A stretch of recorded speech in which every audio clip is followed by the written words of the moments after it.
Hello everybody, we are the Killers from Las Vegas, and you're watching Fuse on Demand. Get it when you want it. Green Day is back and better than ever. For the next hour, we'll hear about the new album, the new song, and more. Plus, we've got some classic videos lined up, so sit back, relax, and enjoy the show.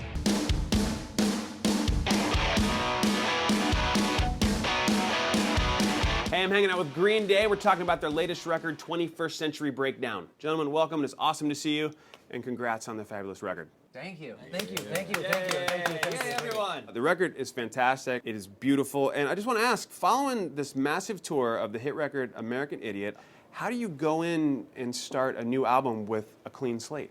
Oh, the first thing you do, I think you just allow yourself to try to have as much time as you possibly can and just to, I don't know, let the songs kind of naturally evolve. So when we started off with a song, a song called Mass Hysteria, which is half of a song called American Eulogy now. So we, I don't know, we just went back in and started writing songs, and we knew there was going to be pressure, and we just decided just to go for it, I heard a story about spinning drum heads with moods written on them in the recording studio. There was we had genres, era, and I guess moods, different ones. Trey wrote a song, a polka song. It was about a Japanese subway. Of course. You just spun out, and you would literally spin the records and like pick a mood? Yeah, and like Billy did like a psychedelic, then hardcore song at the same time. It was. Yeah, I think the idea is just to keep writing. If you got nothing, well then, if someone goes, I got nothing today, go spin the wheel.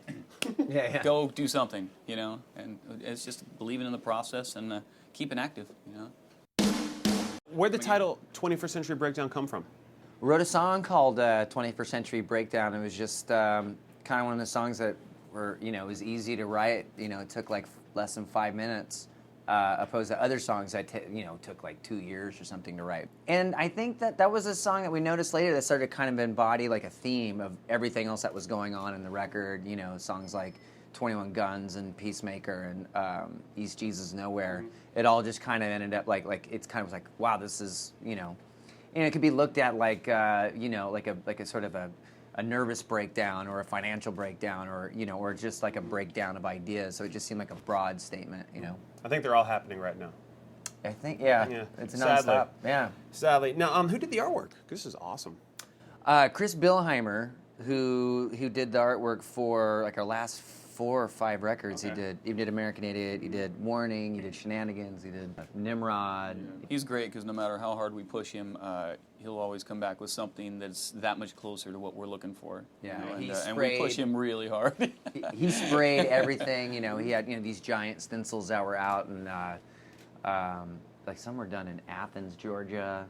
Somewhere. Los Angeles, and where else did he do some? Oakland. Oaktown. And we wanted to create artwork throughout the entire record for each song that would just kind of add more to, just give you more to get into, And street art's always been something we've really liked.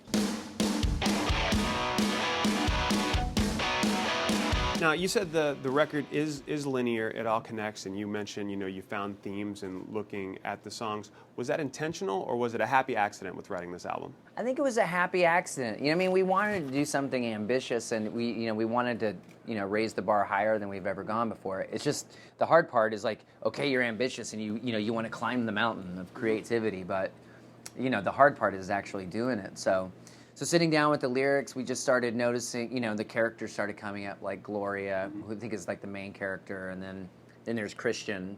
So, Gloria is someone that's kind of wants to be more self-empowered,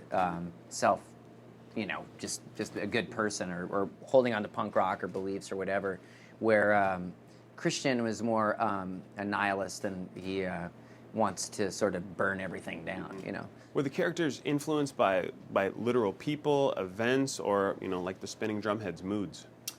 I think it was, anything and everything you can, but I mean, most of everything is personal experience, it could just be a yin and yang to anybody's personality, schizophrenic or whatever, Now, the album is divided into 3 acts, and right now American Idiot is being, the musical is happening, it's being tested on the West Coast. Is that something that you're going to move towards more? Like, was it intentional to make it almost like a play, like a musical, like a, for lack of a term, concept or arc? You know, there was so much material that we were in love with that I think that we were like, we didn't really want to throw anything out, you know, and but also we wanted to make sure that, you know, like when we looked at the lyrics, like that there was the themes were coming up, you know, like heroes and cons, charlatans and saints, and horseshoes and hand grenades. So I mean, we were just that, and how the songs were developing and how they were threading into each other, you know. So I mean, I don't mean it could be a, you know, a 3-part film or something.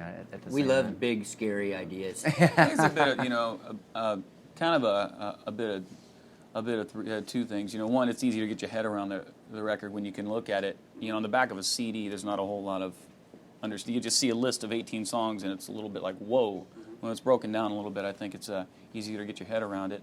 And for us, you know, we come from a vinyl culture, you know, and like we started off putting out vinyl, and I just think it's really important for us to, in a digital era, we really wanted to put as much into, you know, artwork and every bit of this as you can via the click of a button, I guess. I don't know.